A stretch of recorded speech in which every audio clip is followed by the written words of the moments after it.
অধ্যাপক ইউনূসের উপদেষ্টা পরিষদের 7 সদস্যকে নিয়ে রীতিমতো গৃহদাহ শুরু হয়েছে তার পারিষদ আর মিত্র 3টি প্রধান রাজনৈতিক দলের মধ্যে। এর মধ্যে 6 জন পূর্ণাঙ্গ উপদেষ্টা এবং 1 জন বিশেষ সহকারী আছেন। এই 7 সদস্যের পতন ঠেকাতে যার পর নাই চেষ্টা করে যাচ্ছেন অধ্যাপক ইউনূস।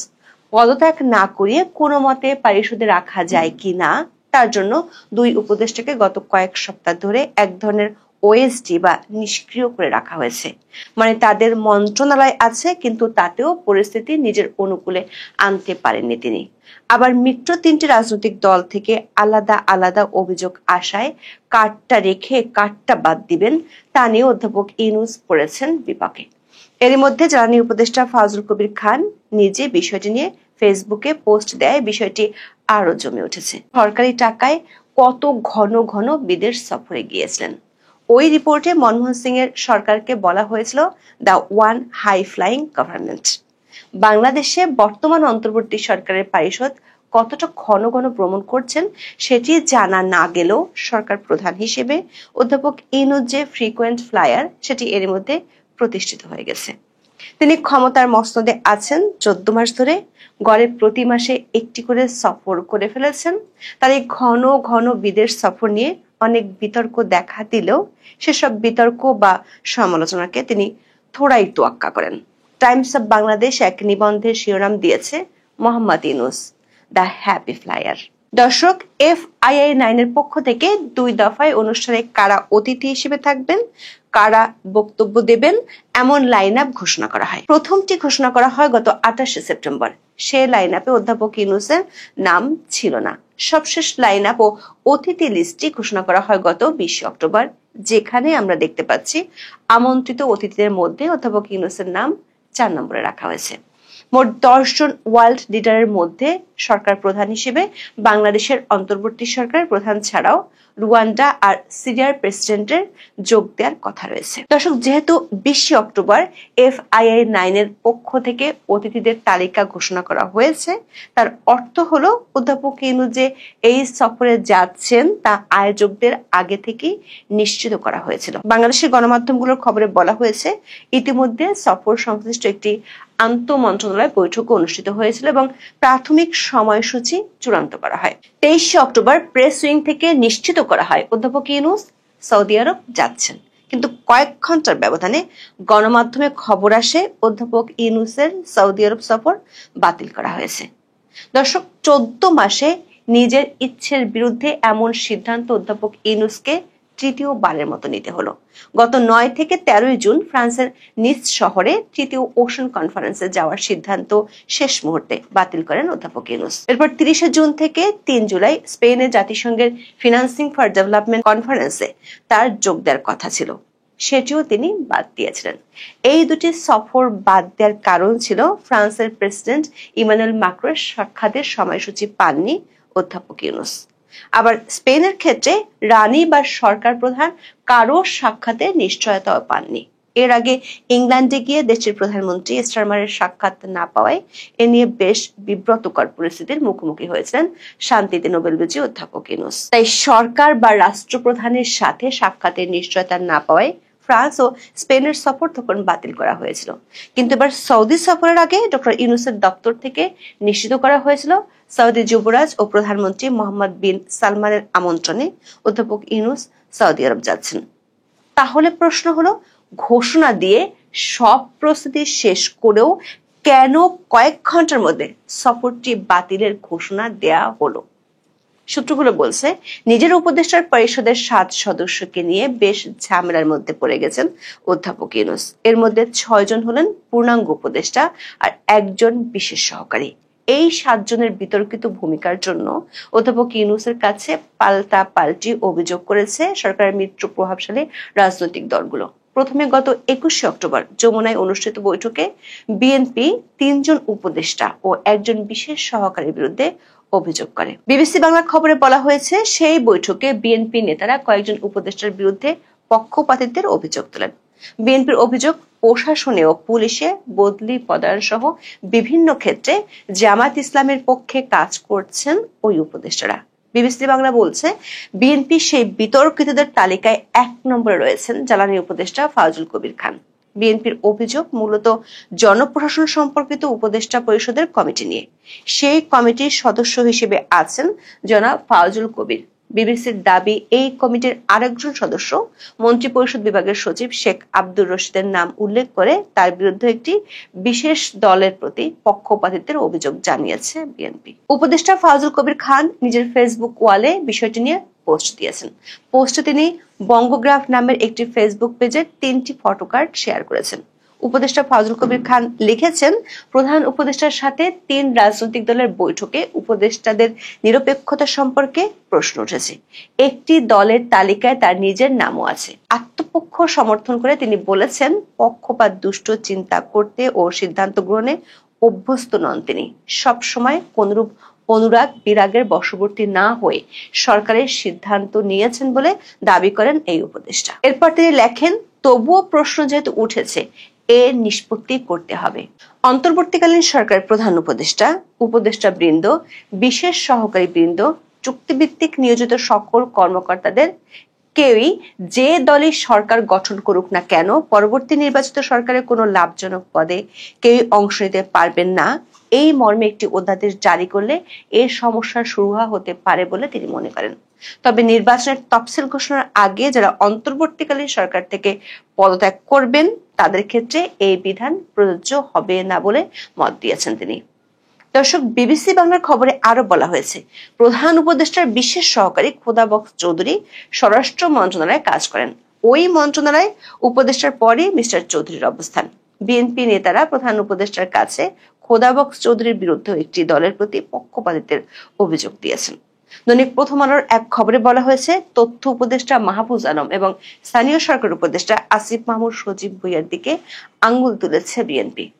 এদের দুইজনকে সরিয়ে দিতে বলা হয়েছে। তবে এসব উপদেষ্টা ও বিশেষ সহকারীর সাথে বিবিসি বাংলা ও প্রথম আলোর পক্ষ থেকে যোগাযোগ করা হলেও কোনো সাড়া মেলেনি।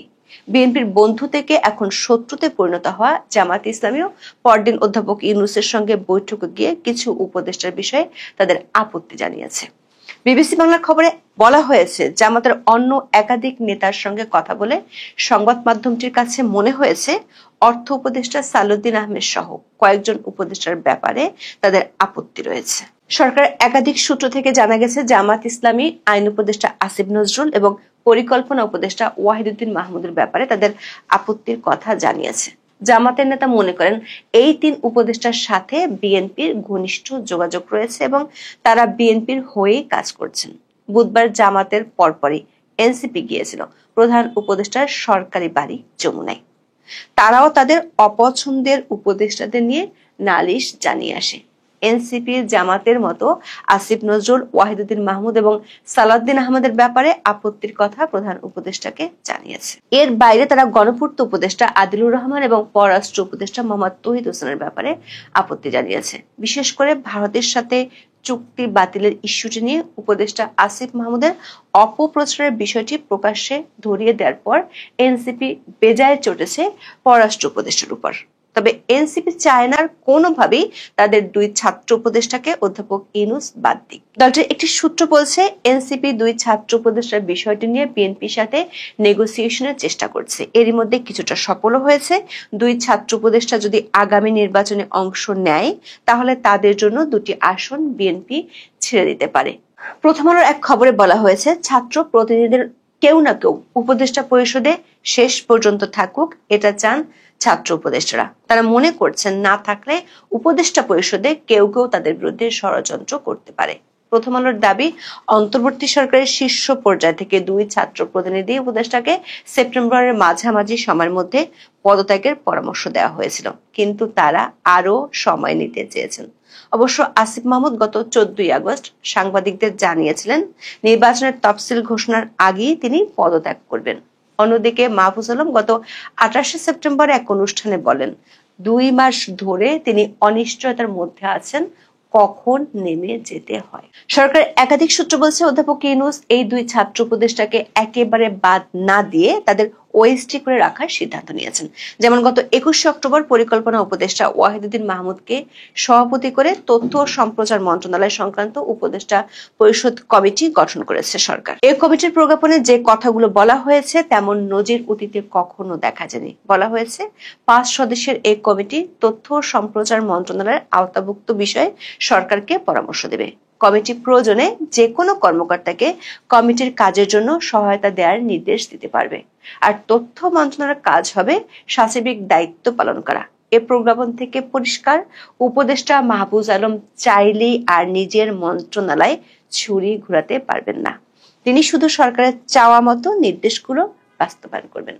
সূত্রগুলো বলছে, এনসিপির অনুকূলে সম্প্রতি কয়েকটি টিভি চ্যানেলের লাইসেন্স দেওয়ার পর থেকে উপদেষ্টা মাহফুজ আলমের বিরুদ্ধে বেশ কয়েকটি অভিযোগ প্রধান উপদেষ্টার দপ্তরে জমা পড়ে। আরেক ছাত্র উপদেষ্টা আসিফ মাহমুদের বিরুদ্ধে বহু আগে থেকে অনেক অভিযোগ জমা পড়লেও অধ্যাপক ইউনূস কর্ণপাতই করেননি। কিন্তু গত কয়েক মাস ধরে আসিফ মাহমুদ কার্যত নিষ্ক্রিয় হয়ে আছেন নিজের মন্ত্রণালয়ে। তার মন্ত্রণালয়ের জরুরি ফাইলগুলো পড়ে আছে প্রধান উপদেষ্টার দপ্তরে। দর্শক, ইউনূস সরকার যাদের সম্মতিতে গঠিত হয়েছিল তারাই এখন উপদেষ্টা পরিষদের সদস্যদের নিয়ে আপত্তি তুলেছে। এ কারণেই সমস্যাটিকে জটিল মনে করছেন অধ্যাপক ইউনূসের ঘনিষ্ঠজনরা। কিন্তু এভাবে সাময়িক ঠেকা দেওয়া পদ্ধতিতে নিজের ঘনিষ্ঠজনদের কতদিন টিকিয়ে রাখতে পারবেন অধ্যাপক ইউনূস, সেটাই এখন দেখার বিষয়। আগামী মাসে তার একটি বিদেশ সফরের কথা রয়েছে। প্রধান উপদেষ্টার সৌদি সফর বাতিল, বিদেশ সফরে কি ফুল স্টপ আসলো? এই প্রসঙ্গটা নিয়ে আপনাদের সামনে এই মুহূর্তে কথা বলতে চাই। প্রধান উপদেষ্টা ডক্টর মোহাম্মদ ইউনূসের আসন্ন সৌদি সফর বাতিল করা হয়েছে। কয়েকদিন বেশ ঢাকঢোল পিটিয়ে এটি সংবাদ মাধ্যমে এসেছিল যে প্রধান উপদেষ্টা ডক্টর মোহাম্মদ ইউনূস সৌদি আরব সফরে যাচ্ছেন। সৌদি যুবরাজ ও প্রধানমন্ত্রী মোহাম্মদ বিন সালমানের আমন্ত্রণে রিয়াদে আয়োজিত ফিউচার ইনভেস্টমেন্ট ইনিশিয়েটিভ FII-9 সম্মেলনে যোগ দেওয়ার কথা ছিল তার। আগামী 27 থেকে 23 অক্টোবর পর্যন্ত এই সম্মেলনটি হওয়ার কথা। তবে ডক্টর ইউনূসের পরিবর্তে সফরে বাংলাদেশ প্রতিনিধি দলের নেতৃত্ব দেবেন প্রধান উপদেষ্টার আন্তর্জাতিক বিষয়ক বিশেষ দূত ডক্টর লুৎফে সিদ্দিকী। প্রধান উপদেষ্টার কার্যালয় ও পররাষ্ট্র মন্ত্রণালয় থেকে এসব তথ্য নিশ্চিত হওয়া গেছে। কর্মকর্তারা জানান যে দেশের চলমান রাজনৈতিক পরিস্থিতি, বিশেষ করে জুলাই সনদ বাস্তবায়ন প্রক্রিয়া ও আগামী জাতীয় নির্বাচন অনুষ্ঠানের প্রস্তুতি নিয়ে ব্যস্ততার কারণে প্রধান উপদেষ্টার সৌদি আরব সফরের সিদ্ধান্ত বাতিল করা হয়েছে। আসলে কি তাই? অভ্যন্তরীণ ব্যস্ততা কিংবা আগামী নির্বাচন প্রস্তুতি, এজন্যই কি ডক্টর ইউনূসের সফর বাতিল করা হলো, নাকি সৌদি কর্তৃপক্ষ প্রধান উপদেষ্টার সাথে দ্বিপাক্ষিক বৈঠকে অসম্মতি জানালো? আপনারা দেখেছেন কদিন আগে প্রধান উপদেষ্টা একটা গুরুত্বপূর্ণ সফরে ইতালিতে গিয়েছিলেন। ইতালির প্রধানমন্ত্রী জার্জিয়া মেলোনির সাক্ষাৎ চেয়েও তিনি সাক্ষাৎ পাননি, রোমের মেয়রের সঙ্গে সাক্ষাৎ করে এসেছেন। আমি এর আগের ওই সময়ের একটা ভিডিও কন্টেন্টে এমনটা বলেছিলাম যে আমাদের এই মুহূর্তে বাংলাদেশে অন্তর্বর্তীকালীন সরকার আছে, প্রতিবেশী দেশ দক্ষিণ এশিয়ার দেশ নেপালে একটা অন্তর্বর্তীকালীন সরকার আছে। অন্তর্বর্তী সরকারের প্রধান সুশীলা কার্কি নেপালে। সেই সুশীলা কার্কি যদি ঢাকায় এসে ঢাকা সাউথ বা নর্থ সিটি কর্পোরেশনের মেয়রের সাথে সাক্ষাৎ করেন, দ্বিপাক্ষিক বৈঠক করেন, আমাদের সরকার প্রধানের সাথে বৈঠক না করতে পেরে, তাহলে বিষয়টা কেমন হবে? ডক্টর ইউনূস ঠিক তেমনটাই করেছেন ইতালি সফরের ক্ষেত্রে। এবং আপনাদের মনে আছে নিশ্চয়ই যে গত জুন মাসে প্রধান উপদেষ্টা ডক্টর ইউনূসের আরেকটি সফরের কথা ছিল ফ্রান্স সফর। ফ্রান্স সফরে ফ্রান্সের প্রেসিডেন্ট ইমানুয়েল ম্যাক্রোর সঙ্গে একটি দ্বিপাক্ষিক বৈঠক চেয়েছিলেন বাংলাদেশ সরকার। ম্যাক্রো সেই বৈঠকটি নাকচ করে দিয়েছে, অনাগ্রহ প্রকাশ করেছিল, বিধায় সেই সফরটি অনুষ্ঠিত হয়নি। নইলে ডক্টর ইউনূস এই মুহূর্তে 15 মাসে বাংলাদেশ চালাচ্ছেন, 15 মাসে পড়েছে। এই 15 মাসে 14টি বিদেশ সফর করেছেন। ফ্রান্স সফরটা হলে তার 15টা সফর ইতিমধ্যে হয়ে যেত। সৌদি আরব হতো 16তম সফর, কিন্তু 14তম সফর সর্বশেষ ইতালি সফর।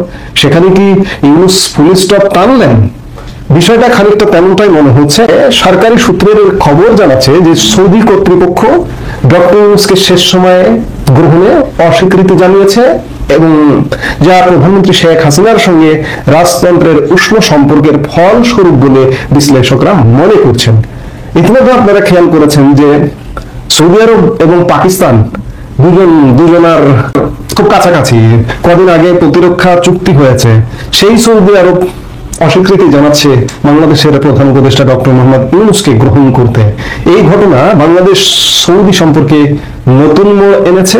সরকারি সূত্র বলছে যে এফআইআই এর ওয়েবসাইটে যে সম্মেলনটিতে যাওয়ার কথা ছিল, ডক্টর ইউনূসকে সাস্টেনেবল স্পিকার হিসেবে তালিকাভুক্ত করা হয়েছিল।